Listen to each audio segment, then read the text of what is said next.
Back to Chitrajalakshmi cooking channel. Chitrajalakshmi cooking சேனலில் இன்னைக்கு அரைக்கீரை கடையில் தான். அரைக்கீரை கடையில் நம்ம பருப்பு சேர்த்து அரைக்கீரை கடையில் எப்படி வைக்கிறதுன்னு பார்ப்போம். வீடியோ போட்டு ரொம்ப நாள் ஆச்சு. இப்போ அரைக்கீரையை இந்த மாதிரி இருக்கும். இந்த மாதிரி அரைக்கீரை இங்கே க்ளீன் பண்ணியிருப்பீங்க, உங்களுக்கு தெரியும். இருந்தாலும் சொல்கிறேன், அரைக்கீரையை இந்த மாதிரி காம்பை கிள்ளிட்டு இப்படி சேர்த்துக்கிறணும். இப்படி நீளமாக இருந்ததுன்னா இப்படி முறித்து இப்படி போட்டு இது க்ளீன் பண்ணி நல்லா கழுவி எடுத்து வச்சுருக்கேன். அரைக்கீரை கடையில் எப்படி வைக்கிறதுன்னு பார்ப்போம். அதுவும் குக்கர்லேயே அரைக்கீரை கடையில் எப்படி வைக்கிறதுன்னு பார்ப்போம். வீடியோக்குள்ளே போய் பார்த்துடலாம். இப்போ ஸ்டவ் மேலே ஒரு குக்கர் வச்சுருக்கேன். இப்போ ஒரு கட்டு கீரையை நம்மளை அரைக்கீரையை கழுவி க்ளீன் பண்ணி வச்சுருக்கோம். இப்போ அரைக்கீரையை இந்த குக்கருக்குள்ளே சேர்த்துக்கலாம். ரொம்ப பெருசாக இருந்துச்சுன்னா கட் பண்ணிக்கோங்க. அரைக்கீரை இது கூட சேர்த்துட்டு இப்போ அந்த அரைக்கீரையோட பெரிய வெங்காயம், ஒரு பெரிய வெங்காயம் குட்டி குட்டியாக கட் பண்ணியிருக்கேன், இது கூட சேர்த்துக்கிறலாம். இப்போ இது கூட காரத்துக்கு தகுந்த மாதிரி 3 பச்சை மிளகாய் சேர்த்துருக்கேன், அது கூடவே சேர்த்துக்கிறலாம். ஒரு தக்காளி கட் பண்ணியிருக்கேன், இது கூடவே சேர்த்துக்கிறலாம். இப்போ அந்த அரைக்கீரைக்கு கொஞ்சமாக உப்புத்தூள் சேர்த்துக்கிறேன். கடையும் போது நம்ம தேவைக்கேற்ப சேர்த்துக்கலாம். கொஞ்சமாக உப்புத்தூள் சேர்த்துருக்கேன். இப்போ அரைக்கீரையை எல்லாம் அரைக்கீரையில் தக்காளி, பச்சை மிளகாய், வெங்காயம் எல்லாம் சேர்த்துருக்கோம். இப்போ ஒரு அரை டம்ளர் தண்ணி சேர்த்துக்கிறலாம். தண்ணி சேர்த்திட்டு இதுக்கு ஒரு மூடி போட்டு மூடி வச்சிடலாம்.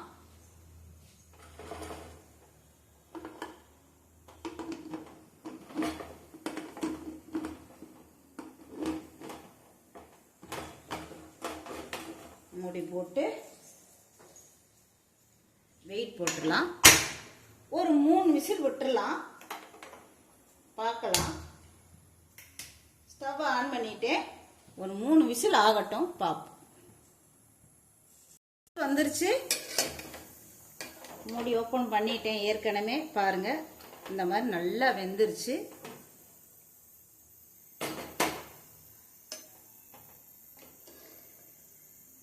நல்லா வெந்துருச்சு. இப்போ இதுக்கு ஒரு தாளிப்பு கொடுத்துடலாம். ஸ்டவ் மேலே ஒரு இரும்பு கடாய் வச்சுருக்கேங்க. இப்போ ஸ்டவ் ஆன் பண்ணிக்கிறேன். இப்போ கடாய் நல்லா சூடாகட்டும்.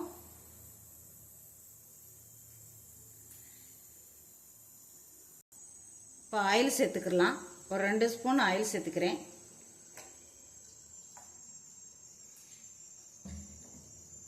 ஆயில் சேர்த்திட்டு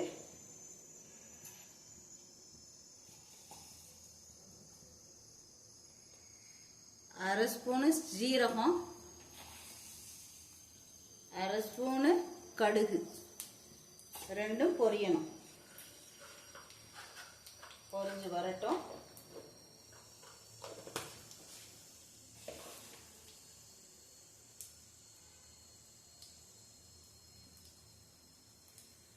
கடுகு வெடிக்கணும்.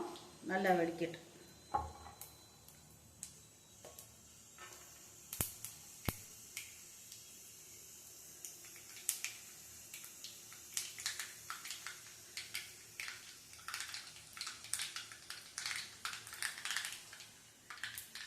நம்ம ஏற்கனவே கீரை குக்கரில் கீரையில் வெங்காயம் சேர்த்துனோம். இப்போ நம்ம வந்து கடையிறதுக்காக வெங்காயம் சேர்த்துக்கலாம். ரொம்ப டேஸ்ட்டாக இருக்கும். வெங்காயம் சேர்த்துட்டு நல்லா வதக்கிக்கலாம்.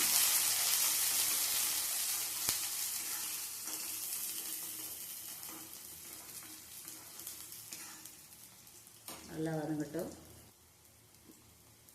கழுவின கருவேப்பிலை தழை,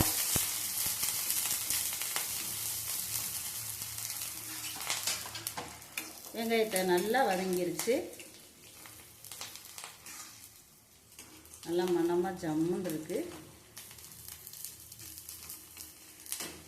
இப்போ ஸ்டவ் ஆஃப் பண்ணிக்கிறேன்.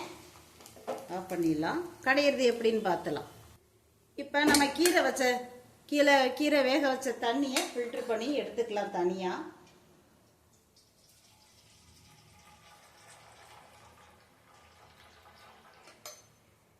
இருக்கட்டும் ஓரமா. இப்போ கடையிறது எப்படின்னு பார்த்துடலாம். இது போல ஒரு மத்து எடுத்துக்கங்க. எடுத்துட்டு கடைஞ்சிடலாம்.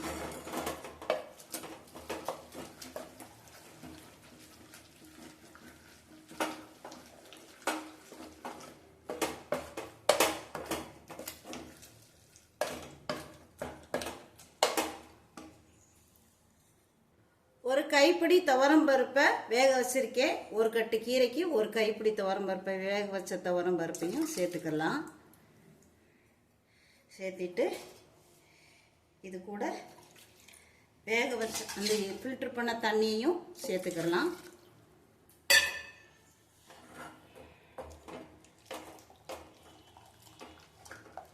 இது நல்லா கடைஞ்சி எடுத்துடணும்.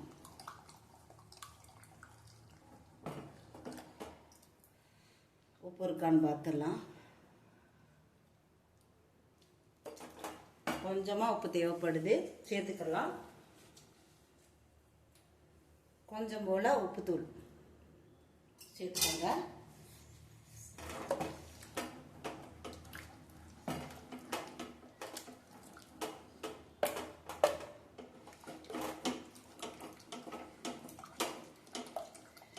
ஏற்கனவே நான் ஒரு கைப்பிடி துவரம் பருப்பை வேக வச்சு வச்சுருந்தேன். அதையும் இது கூட சேர்த்து நல்லா கடைஞ்சிக்கணும். கடைஞ்சதுக்கப்புறமா இது கூட தாளிச்ச வெங்காயமும் சேர்த்துக்கிடலாம்.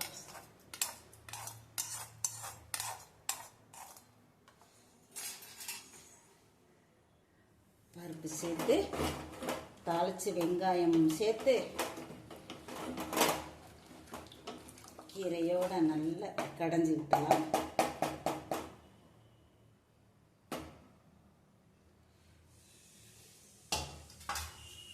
சுவையான பருப்பு சேர்த்து அரைக்கீரை கடையல் ரெடி ஆயிடுச்சு. பக்கா டேஸ்டில் இருக்குங்க.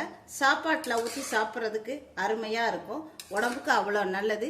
பருப்பு சேர்த்து அரைக்கீரை கடையல், சுவையான அரைக்கீரை கடையல் ரெடி ஆயிருச்சு.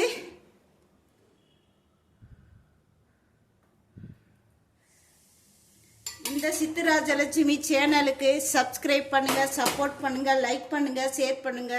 ப்ளீஸ், நான் கடந்து பாதை. Please support, subscribe. சுவையான அரைக்கீரை கடையல்.